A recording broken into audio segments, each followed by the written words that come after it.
Good morning, and thank you for joining us for an episode of Unscripted on 13 Plus. I'm Carson Courier. Anna Orsini has the day off. So, of course, we want to get started with the latest following the verdict in Donald Trump's hush money trial. All eyes have been on this since that came down yesterday afternoon. We know just hours ago he held a press conference. It comes about 18 hours after a jury convicted him on all 34 counts in the hush money trial. He will be sentenced July 11th. Trump accused the judge of being conflicted and blamed the Biden administration for bringing the case against him during the election season. Trump stated he could not get a fair trial and would appeal the verdict on many grounds. He said the judge limited the witnesses his defense team was allowed to call, even though prosecutors could call whoever they wanted. He also stated it wasn't hush money. He said it was a non-disclosure agreement. He also said the money paid to Michael Cohen was nothing more than legal expenses. Trump also addressed why he did not testify. Let's go ahead and listen in. Now, I would have testified. I wanted to testify. The theory is you never testify because as soon as you testify, anybody, if it were George Washington, don't testify because they'll get you on something that you said slightly wrong and then they sue you for perjury. But I didn't care about that. I wanted to. But the judge allowed them to go into everything that I was ever involved in, not this case, everything that I was ever involved in, which is a first. In other words, you could go into every single thing that I ever did. Was he a bad boy here? Was he a bad boy there? And my lawyer said, what do you need to go through? And all you wanted to do is testify simply on this case. Because I would have loved to have testified. To this day, I would have liked to have testified.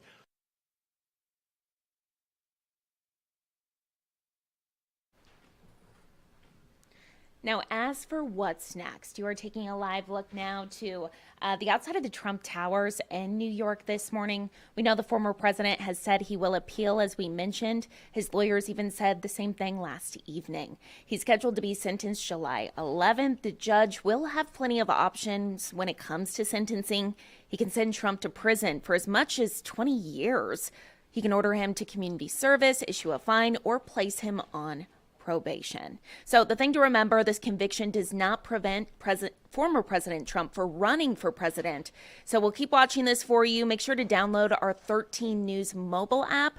We're going to be continuing this coverage throughout the next couple of weeks and days. So as soon as we learn anything, we will push it out to you in real time. So again, make sure to download that app. And turning now to some more local news here at home. We have an update this morning to an Arizona wildfire burning in Pinal County. State forest officials say crews are making significant progress on the Simmons fire burning near the town of Kearney. The fire is now 51% contained. That is a huge difference over 0% just yesterday. We know the Forest Service says power was also restored to part of Kearney, and evacuation orders are expected to be lifted today.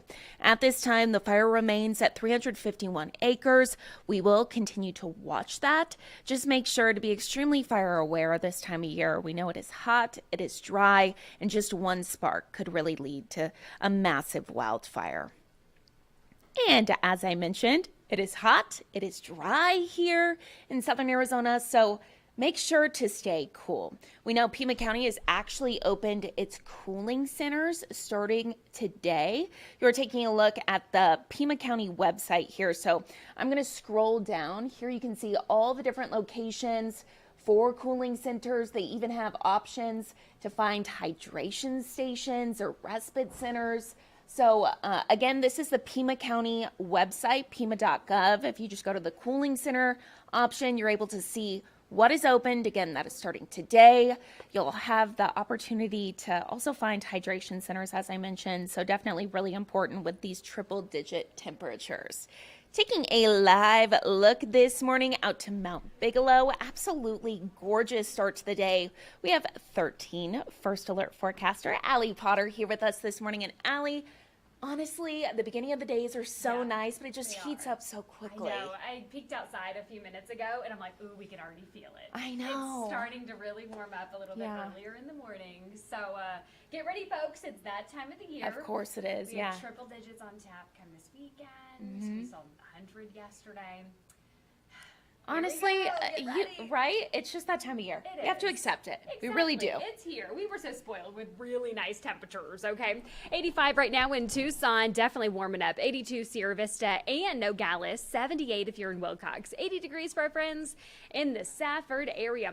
Take a look at this. 3 degrees warmer now than what we were just 24 hours ago in Tucson. Same for Sierra Vista. 2 degrees warmer in Bisbee. 1 for Wilcox. 4 if you're in Nogales. 3 degrees warmer for our friends in Cells. So as you head out the door, maybe this morning or later on this afternoon, keep in mind we are going to really start to warm on up. By noon, 96, 101 by 4, 100 by 6. Not much relief either if you are going to maybe go on that evening walk later on this evening. 93 degrees by 8 o'clock this evening. A high of 102 today. Lots of sunshine welcoming us as well. Here's a look at that weekend of Friday. It's finally Friday, folks. Saturday, 103 on your Sunday. A nice little cool down, 101 on your Sunday. So far, we've seen 4 days of triple digits.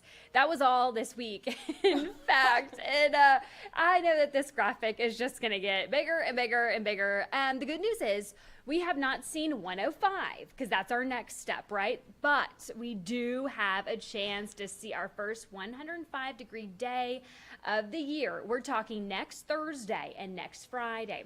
By Thursday, a 25% chance that we'll see 105. On Friday, we have a 30% chance that we'll see 105. So enjoy these cooler temperatures, right? 102 today, 103 on your Sunday or Saturday, 101 by Sunday, 102 Monday and Tuesday. Triple digits for us, folks. We're not putting 90s on the board just yet. That could, of course, all change. This is all because of that ridge of high pressure. That high pressure has been building, and yeah, it's bringing the heat. Absolutely flirting with that 105-degree mark. Live look to the north, not too bad. A little bit more clouds in the mix than what we saw yesterday. In fact, today's forecast, our neighboring towns, 102 for Tucson, 95 Nogales, 94 Sierra Vista, 95 for Douglas. Really warm for you guys, in fact. Your 13th First Alert 7-day forecast, 102 today, 103 on Saturday. We're consistent, though. That's some good news, but we are seeing possibly our first 105 by Thursday. Oh, goodness. This morning on 13 News, Tyler Butler was talking about, he said to Mallory Schnell, he was like, I'm ready for the rain. We said, uh-oh. Ooh, so May is our driest month. Exactly. So we We're might like, not you still see have it. a long time, sir. We do, and that's the beauty of monsoon. I know. And just wait, it's going to be his first summer, Yeah. so I'm very curious to what. Oh, for It's sure. always your first summer in Tucson that goes, okay, are you able to just I make know. it in Tucson? Of course you are. Oh, for sure. And then after a couple of years, I'd say 1 or 2, you get So used to it. so used to it, and then you go somewhere else, and you're like, I'm Right. freezing. Oh, that's what happened to me. I was just know. in Montana and I was wearing hoodies and everyone was judging me. I go, I'm used It's to a real triple problem. digits, people. Exactly. Yeah. Okay, perfect. Yes. We'll take it, Allie. Absolutely. Thank you. You're welcome.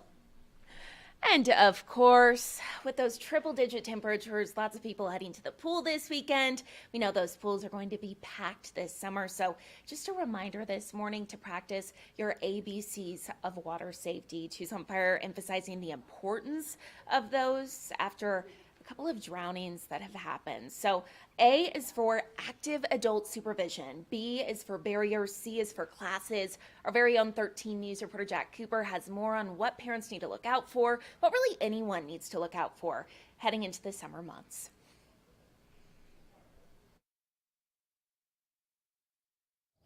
The most important thing for parents to keep in mind is that drowning can happen so quickly, can really in fact happen in under 60 seconds. So that's why when you head out to the pool, you're going to want to make sure you are keeping a close eye on your children and remembering the ABCs of water safety. A stands for active adult supervision. Make sure you're actively watching your kids and not just sitting there on your phone or reading a book. Next is B for barriers. If you have a child that lives at home under 6 years old, then you are legally required to have a fence around your pool. And then C stands for 2 things. The first is for classes. It's recommended that parents take a CPR class and your child take swim lessons. The other part of C, Coast Guard approved life jackets. If you need to get them a lifeguard jacket, make sure it's Coast Guard approved. I think we should always be prepared in case of emergency. A lot of parents get in this mindset that it's not going to happen to us, it's not going to happen to my child, but then they're not properly trained to when that does happen, and maybe it isn't their child, but maybe it's the neighboring child, and that way when they have that training and they know what to do, they can jump in and help and save that life. Resources for things like classes or for barriers like a fence to go around your pool, that's all up at KOLD.com. Reporting in Midtown, I'm Jack Cooper, 13 News.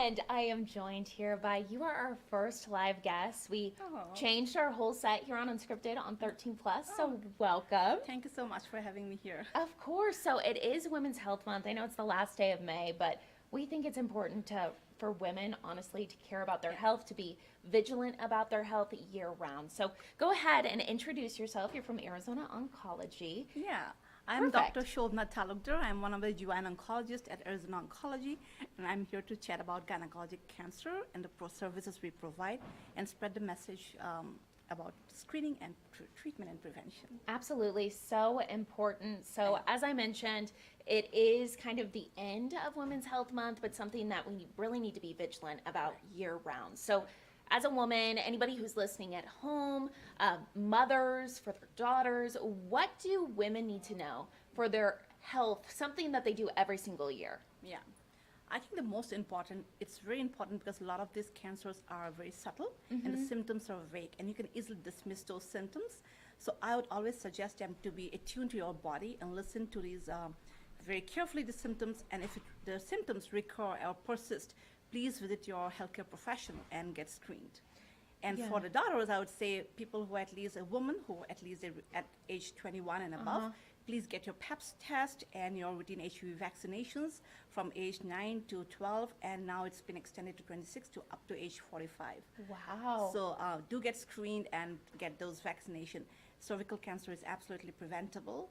And for other gynecologic cancers, right, ovarian cancer, you have to just listen to your body and watch for those symptoms. Yeah. And for uterine cancer, which is the most common cancer in GYN oncology, you have to report your doctor if you have any amount of bleeding after menopause or any irregular bleeding during your menstrual reproductive years. And I always tell my patients, any amount of bleeding is abnormal, whether it's a spot, stain, pink spot, brown spot. Sometimes people ignore those, but never ignore those symptoms and visit your doctor. Okay. So these regular screenings, are they once every year? Are they more than that? Or how often should women really be kind of paying attention to when they're going to see their doctor? So it depends on their prior health condition. Okay. Regarding cervical cancer screening, if a woman between age 21 to 30, they typically get pap smears every 3 yearly. And after age 30, we typically extend it to 5 yearly, and either patient has 3 options. They can go for routine pap smear every 3 yearly, or they can do a co-testing with pap smear and human papillomavirus testing, which can be every 5 yearly, or just they can do a HPV testing. So it all depends. The frequency depends on the prior health history and their risk factors. So sometimes we see them more frequently than usual, depending on their health history. Okay. So, and they can have a chat and discussion with the doctors regarding how frequently they should be seen. Okay. So speaking of family history, let's say somebody knows that their mom or their grandma had certain female cancers. What should they do? Should they be seen more often because of the family history, or is it just a conversation to have with your doctor? I think they should have a discussion with the healthcare professional. Okay. I always say it's very important to know the family history of cancer history, especially. And if they are at higher risk based on their family history, they should see a genetic counselor, and their primary care provider or gynecologist can help them get a link to the genetic counselor. And if needed, indicated, they will get through genetic testing, whether it's a blood test, saliva test, and we can provide them that education and guidance they need. Okay. We've had several doctors on from Arizona Oncology, and something that I feel like is the message with everyone we've spoken to is the importance of early testing, catching anything as early as possible. Correct. Okay. And earlier is better because you can treat a lot of these cancers, you can cure them. As I want to spread the message that most of these cancers are preventable and curable. and if it's caught early. And that's why please visit your doctors and get them checked. Is there any other signs besides abnormal bleeding that people should be aware of? So symptoms vary by the type of cancer. Okay. Ovarian cancer is referred to the cancer that whispers, meaning a lot of these symptoms are very vague, right? Okay. Like you can have abdominal bloating, fullness after a small meal, or frequent urination, or change in the bowel habits. A lot of, as I said before, we can easily dismiss those symptoms because of our aging or gaining weight. You can easily attribute to other causes. But if it's more persistent, like it's coming frequently and is persisting for more than 2 weeks, you should definitely visit your doctor and seek guidance. Okay.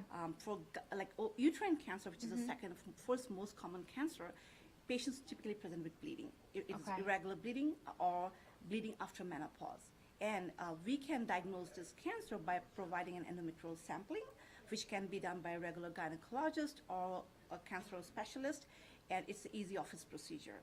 For cervical cancer, we typically, to screen them, we do pap smear testing along with HPV testing.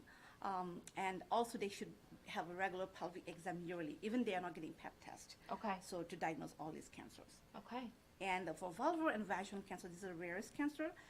Any amount of vaginal itching, lump, bump, whatever you notice, please report to your doctor. Don't ignore those symptoms. Anything else we didn't mention that you'd like to highlight? I think these are the most common ones.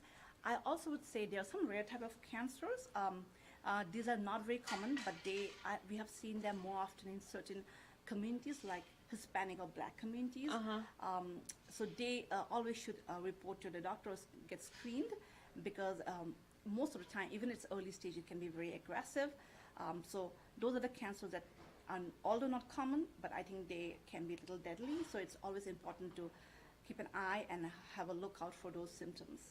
Okay.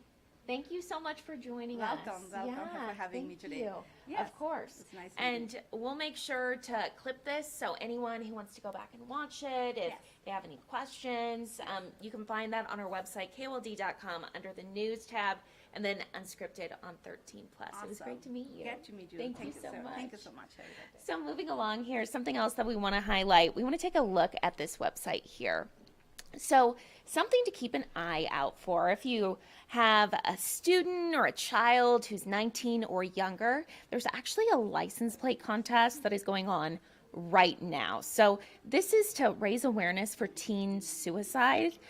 There's 3 winning license plate concepts that will be chosen here. First place will get a $500 gift card, $250 for second place, and $100 for third place. So again, this website to kind of get more information or just to see exactly what you need to apply here. This is teenlifeline.org. Again, you can see all the different rules and different examples and different awareness colors that they're asking for students to use. So again, you have to be 19 years old or younger to participate in this design contest. And you have to have your design entered by Sunday night. So you have about 2 days here this weekend. Again, teenlifeline.org if you're interested or if you know someone who would be interested. And of course, we have to mention tonight, our Arizona Wildcat baseball team is competing here at home. Super exciting for the Tucson Regional. They're taking on Grand Canyon University. We know first pitch this evening will be tonight at 6 p.m. and the Wildcats will be coming out with Clark Candiotti as their starting pitcher. Now, this won't exactly be an easy matchup as the Cats went 1-2 against the Antelopes in their regular season, including a 24-8 blowout loss to GCU in their last matchup. So the winner of this game will go on to play the winner of Dallas Baptist versus West Virginia University. That game will happen tomorrow. So if you have nothing to do tonight, head out to High Corbett, get a ticket for this evening. Hopefully the Cats win. We can see them play again tomorrow. Go Cats, bear down. We love to see it. We will take one last look at the 7-day forecast. Again, a high today at about 102, lows for this evening, sitting at around 67. So going to be cooling down a little bit for that game this evening. But if you are heading out to do any outdoor activities this weekend, As you can see, going to be 103 tomorrow. That's the high, so stay safe out there. Make sure to drink plenty of water, wear your sunscreen, wear a hat, and don't take your dogs outside to walk them during the hottest hours of the day. We always like to remind our viewers of that. So thank you all so much for watching. Have a great and safe weekend. And we will be back here Monday morning on Unscripted on 13 Plus at 9:30. So make sure to tune in.